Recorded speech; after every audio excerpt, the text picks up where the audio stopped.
Ça bouge, hein, ça bouge.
Oui, je vous ai vu à la télé d'ailleurs. Oui, vous allez bien?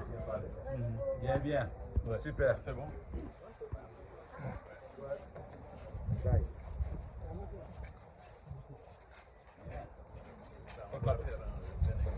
Voilà.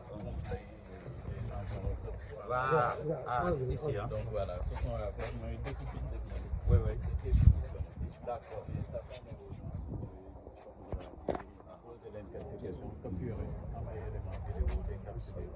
Bien. On peut utiliser éventuellement. Non, bravo. L'innovation moom mi ngi si biir. indi ngeen le plus. waaw.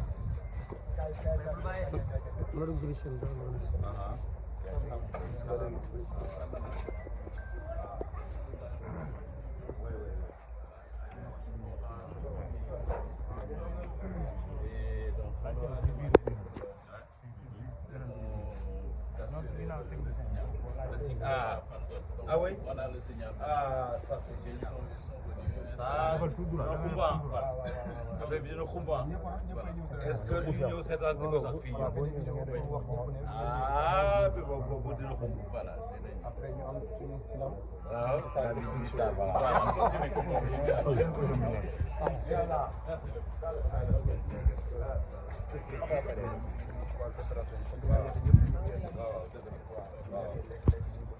Innovation voilà. Merci. Donc il y aura beaucoup de sampling. Le café aussi.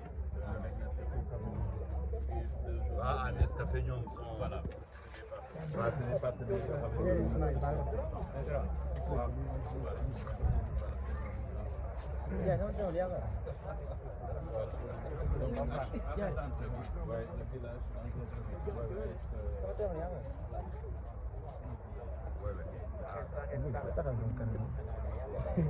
yow xam nga waxoon da ngay ñibbi.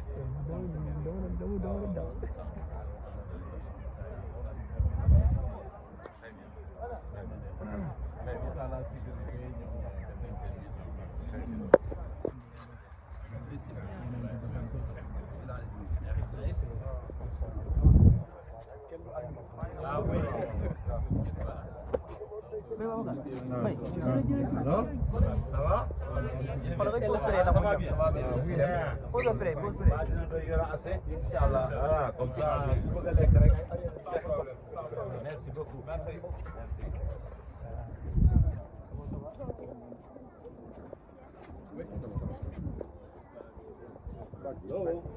Ça va?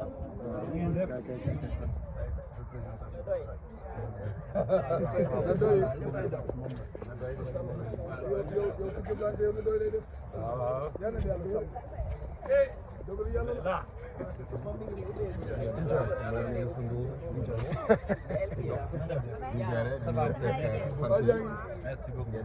On va dire tout ce qui est glace. Ah, très bien. Glace, innovation. Voilà, merci, c'est moi. Papa yow mi ngi noonu. C'est moi qui vous remercie.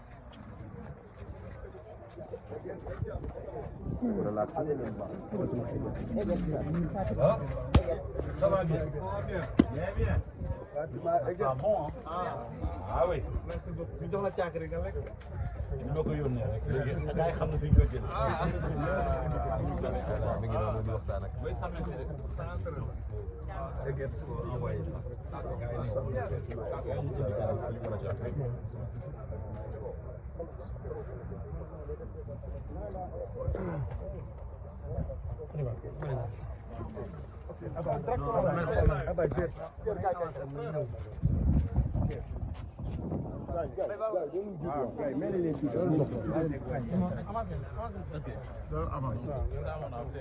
Ah oui, ça. Voilà. Le monde. Voilà.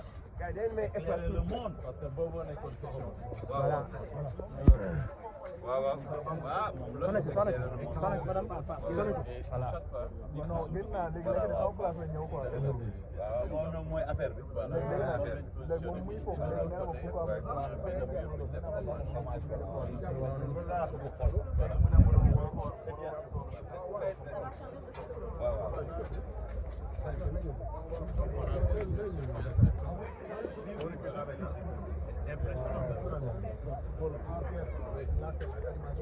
waaw. waaw. oui oui. waaw kii voilà. oui oui. Et PNB aussi. les partenaires sont montés avec les partenaires. nekk da nga ñëw fekk waa Nescafé ñoo yéegoon fekk ñu si seen yaa ngi def affaire. non man.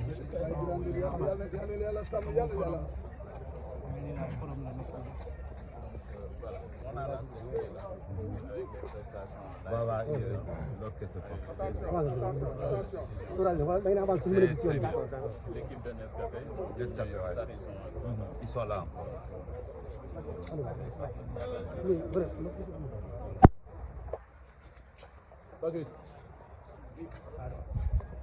Café. Ça va bien? Merci beaucoup. Ah, yéen moom ay partenaires traditionnels ngeen ci Grand Bar bi macha allah depuis ngeen ñi gunge bu baax a baax. Super. ñu def xool hommage.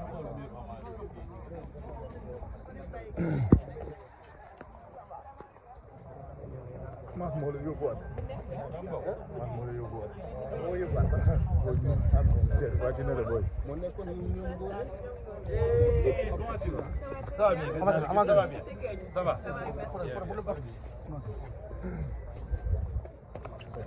Attention. Ouais, ouais.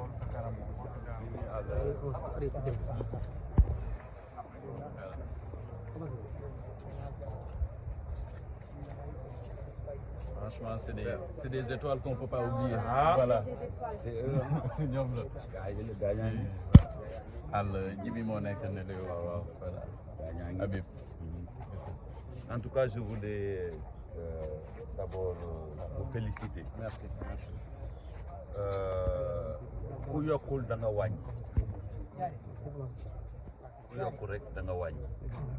te bi ngeen ñëwee ana madame Mbow ak yooyu yëpp ngeen ñëwee andi ngeen loo xam ne mën nañu ne dafa yokk village bi dafa am solo gën na jox valeur Grand Bal bi vraiment bravo, tous mes encouragements. Merci. Contenir nit ñi mais surtout que mu am contenu bu doy mooy maanaam nit bu bëggee lekk na ko fekk ko fi ki fi war a jaar tamit jaar ci dal vraiment dina permettre événement bi nga xam ne ñun ñëpp ñoo ko bokk toujours muy gën a am valeur gën a joxe dimension yoo xam ne sax weesu suñu concert donc je suis très content vraiment de la collaboration maa ngi leen di encourager di leen féliciter di remercier Tête Office ak madame boobu nga xam ne moo leen ci teewal je pense que noonu rek àdduna moom affaire lépp chaîne la waaw amul damay liggéey man kenn wala kii di chaîne la lépp chaîne la lu nekk te wane ngeen ko fii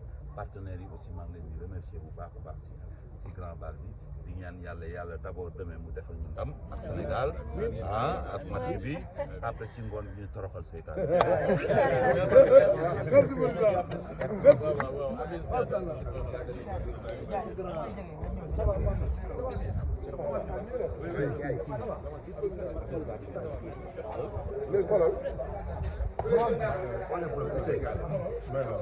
Et vous arrêtez là, les programmes là, arrêtez. Tout le monde.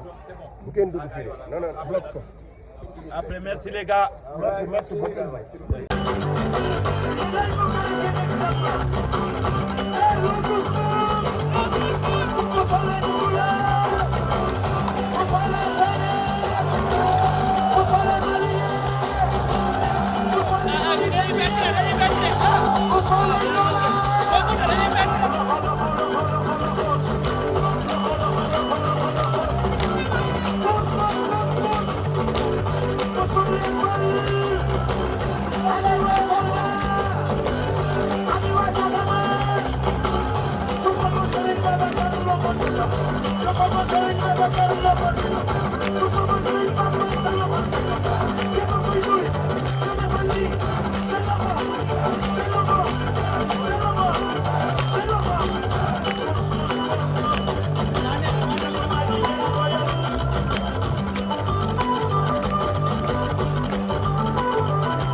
jërë ngeen jëf mbokk internet yi ñu ngi leen di nuyu baax a baax di leen ziar am mbégte contenté comme ni ñu koy defee à chaque fois ñoo ngi fii si nga xam ne ni moom moo nekk Dakar Arena lu ñu fi indi mooy bés bi nga xam ne nii Sénégal yëpp moom la ñuy xaar wolof Ndiaye doon wax naan loo bëggul mu ñëw bu ko jàppal bés. alors le 3 comme ni koy waxee c'est le rendez-vous des chics le rendez-vous des branchés l'élégance et le raffinement dakaroise mais surtout sénégalaise parce que fii suba incha allah rabi à partir de 20h 21h ñëpp a fiy daje. alors moo tax dañ fi indiwaat ki nga xam ne moo nekk le grand présentateur le grand journaliste le grand chroniqueur l'homme du talent quoi ça veut dire que mën na ko wax ne ñu résumé ko noonu alors Fall. ñoo ngi fii dem ñoo ngi woon fii. teywaat ñoo ngi fii. waaw ana lu bees. lu bees du dara lu dul Youssou Madjiguène Ndour Waari Mbergane ki nga xamante ni depuis mu commencé ba léegi mi ngi ci chemin wàccul yoon bi benn yoon voilà moom moo ñu fa dajalewaat. démb ñu ngi fi woon tey ñu ngi fi incha allahu rabbi suba bu yàlla mi maye kattan maye wér maye jàmm maye sutura maye fan nu gudd maye wér ak tawféex dañ fi nekkaat incha allahu rabbi ànd ak moom. léegi damay ñëw si li nga xam ne moo nekk préparation bi fu mu toll nii mën nañu wax ni lépp léegi mu yaañu gis nañ booy dugg si. même oto yi fi ñuy gaare sax parking bu ngande parking bu ponkal bu rëy. dama ni même oto Dakar bu ñëw sax xaj nañ ko. waaw xam nga Youssou Madjiguène dafa nekk koo xamante ni derrière lui dafa am staff bu extra bu fu nekk ci ginnaawam di liggéey donc ñooñu nga xamante ni ñoo ciy liggéey tey dañu jël lépp loo xamante ni disposition la dañ ko jël pour mettre ñi nga xamante ni ñoo di ñëw à l'abri ñu mettre leen à l'aise donc la gendarmerie maa ngi leen fii gis ñu def liggéey bu extraordinaire évacuer dindi nañ foofu nga xamante ni mbalit daf doon nekk ak ñax yeeg yëpp dindi nañ ko ñu ngi koy aménager waat di ko defar nga gis fi sécurité boo xamante ni bu mucc ayib la et je pense que ni Youssou Ndour am na lu mu bëgg a wan sénégalais yi ci grand bal bi waaye am na lu mu leen bëgg a wan ndax li ma gis ci sécurité waaye li ma gis ci sono fii bu Youssou Ndour tëggee tuq su bënn saañ ba réer lay doon de. parlant de sono yi booy gis ni benn jóge suuf Sénégal. waaw yëpp ñoo ngi jóge li nga xam ne moo nekk Bruxelles. waay tubaab yi ngee toog waa Marva groupe ñoo ko fi indi. ñooy liggéey lii yëpp. ça veut dire que Youssou Ndour am na fu mu teg li nga xam ne moom moo nekk bés bi. waaw mais xam nga Youssou Ndour peut-être ñun sénégalais ñoo xamul valeur am mais c'est un monsieur multidimensionnel koo xamante ni bu génnee Sénégal ba keroog muy ñibbisi nekkul ci lu neex boppam ci liggéey rek la nekk maa ngi la koy wax démb nee naa la mois de septembre bi Youssou Ndour est-ce que nekkul artiste bi ëpp lu mu tëgg ci mois de septembre bi. ci monde bi est-ce que nekkul artiste bi ëpp lu mu tëgg par 2 jours la doon tëgg léegi nag kooku li mu doon wan tubaab yi wan ko naar yi dafa ñëw bu ko wan sénégalais yi te dina leen ko wan suba incha allahu rabbi parce que man dama gëm ni Youssou Ndour mii ma gis nii il est irremplaçable ci musique sénégalaise te dina fi def loo xamante ni ba keroog suuf seeg asamaan si jaxasoo artiste du ko fi def incha allahu rabbi. man fi mus naa fi ñëw. am na ñu fi tëgg. dem naa Grand Théâtre dem naa Esplanade bu Grand Théâtre wër naa salle yu bëri yi nga xam ne nii fii Sénégal artistes yi fiy tëgg.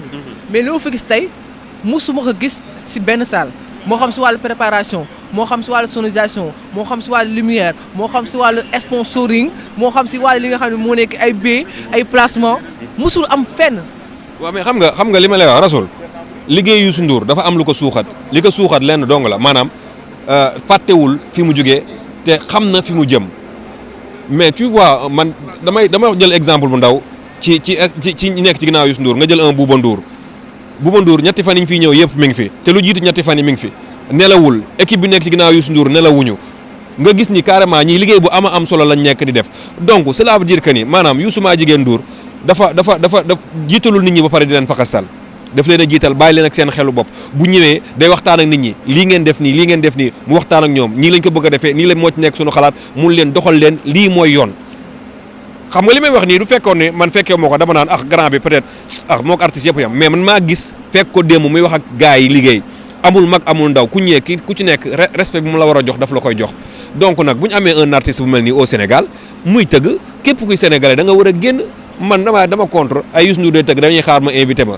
bu ñu la invité da ngaa war a ñëw bu ñu la invité wul da ngaa war a ñëw parce que Youssou Ndour bu wax ji neexee mooy sa papa bu naqaree mooy sa papa waaw. il faut que nga comprendre moom fan si Youssou Ndour la avant tout. non du ma fan si Youssou Ndour xam nga non Rasoul non kaa ñu waxtaan man du ma fan si Youssou Ndour xam nga lan moo tax ma fan sam man Youssou Ndour dafa maa fekk suñu kër lii maa ngi koy door a wax sama mag bu jigéen ki ko takk moo Youssou Ndour nii la soxnaam su njëkk da daan ñëw ba suñu kër fi ñu dëkk Touba voilà damay doon xale dama fekke te aussi dama gëstu parce que je suis un animateur lii lañ ma jàngal ma nekk Oxygène FM xam di gëstu li nga xamante ni moom la Youssou Ndour di way donc bu ñu ñëwee fi doon ay xale yàlla sunu borom dénkuñu ñu xam ci as tuut ci moom dañ koy wax mais Youssou Ndour waa léegi damay laaj Youssou Ndour bu ko nit di bañ lan lay bañ ci moom jeex na.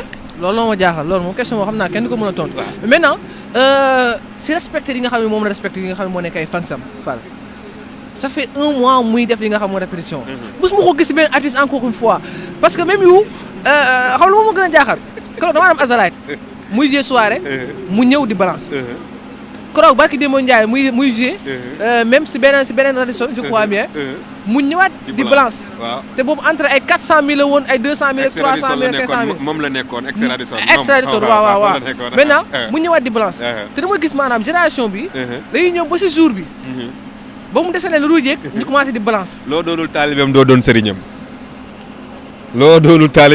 sëriñam est-ce que gis nga répétition Youssou maa jigéen Ndour nga gis live bu tàkk ñun la Youssou Ndour mi ngi live TikTok ñu live ko man damaa wër ba sonn dem fi la ñu fekk waaw léegi dama lay wax benn affaire dama lay wax fi mu toll ni artiste bu doon tëgg da ngay jël 50000 tiktokers teg leen ñuy live li nga war a jouer li nga war spectacle bi nga war a jox sénégalais moom dañ koy live ñu gis ko. ku nekk ak sa tolo waaye tamit non déglu ma rek dama lay wax li tax xale yi fi mu toll nii seen musique chuté daanu ñoom ñëpp dañoo tombé à l'eau parce que Youssou Ndour lu muy def dafay ànd ak sutura kumpa lay doon démb ñun ñu ngi fi est-ce que bi muy répété ñun dañoo jëluñu vidéo bi muy wàcc ci oto bi sax dañ ñu buñ ko jël et loolu ma fier ci parce que dafa am lu mu bëgg a wan sénégalais yi mais nag mënoo ni da ngay way 15 morceaux yëpp ñu toog ci live TikTok ngay répété ñu koy wane waat man bu ma bëggoon a jënd billet du ma ñëw parce que dama naan li waa ji war a way xam naa ko ba pare mais yow Youssou Ndour kenn amul ku dul ñi bokk ci ñoom ak ñi am na ñu bokk ci staff bi sax te mënuñu laa wax Youssou Ndour ban morceau lay commencé te dafa def lu am solo ci ginnaaw fee boo wiiree rendre hommage Jim Mbaye rendre hommage ndem si yàlla si Abi Faye la maestro rendre hommage beneen waaw Ala Seck te gis nga dama lay wax benn affaire barki Seydouna Mohamed Youssou Ndour suba dina wanaat adduna ne leen musique maa ko moom te lu ma neex laa ciy def. maanaam Bercy bu ñu doon rêvé moom la ñu indi fi mu toll nii fii Sénégal. baal ba le 3 jàll ma wax la loo mos a dégg ci Youssou Ndour incha allah rabbi ci leneen lu muy waaj. moom a jaaxal. billaay kii dama ne la. Bercy bu ñuy dégg est-ce que dëgg la. déggoo li ma la wax déggoo li ma la wax xoolal bu déggoo li ma la wax Baye wartu woon a wax parce que loolu dafa ko waroon def dafa waroon suspense la waroon na nekk. moom jàll na moom. suspense la waroon na nekk mais dinaa la wax benn affaire gis nga li ma wax démb daa koy waxaat tey musique sénégalaise bu ñu ñàkkee Youssou Ndour bu yeboo ñu xamee mën nañu lem suñuy bagage toog musique dootul dem à part hormis daara ji famille yi nga xam ne ñu ngi tëgg feneen musique sénégalaise du dem parce que xam nga la xale yi li Youssou Ndour yore mënuñu koo téye soo ko dee wax nag peut-être ñeen dinañ ci gis seen bopp mais li Youssou Ndour xale yi mënuñu koo téye parce que déjà benn amuñu comportement bi ñaar amuñu staff bi ñett aussi tamit xale yi nanguwuñoo liggéey amuñu contenu late baaxul te Youssou Ndour latewul Youssou Ndour barke alxuraan da ngay xool fii orchestre bi ñëpp dañuy am xew mais da nga ko ci gis mu dem Youssou Ndour latewul man yàlla laay waxal man damay wax dëgg te yàlla tax man Youssou Ndour mosuma lekk 100 francs wam amul benn artiste Sénégal bu taxaw fii ne mas naa lekk fukki dërëmam mais comme on est des animateurs te dañuy gis il faut que li ñu gis ñu wan ko parce que suñu baat day wër àdduna waaw. jaajëf kontaan naa si yow bu baax a baax. jërëjëf alors moo ngi noonu chers internautes merci beaucoup d'avoir pris votre temps de nous suivre.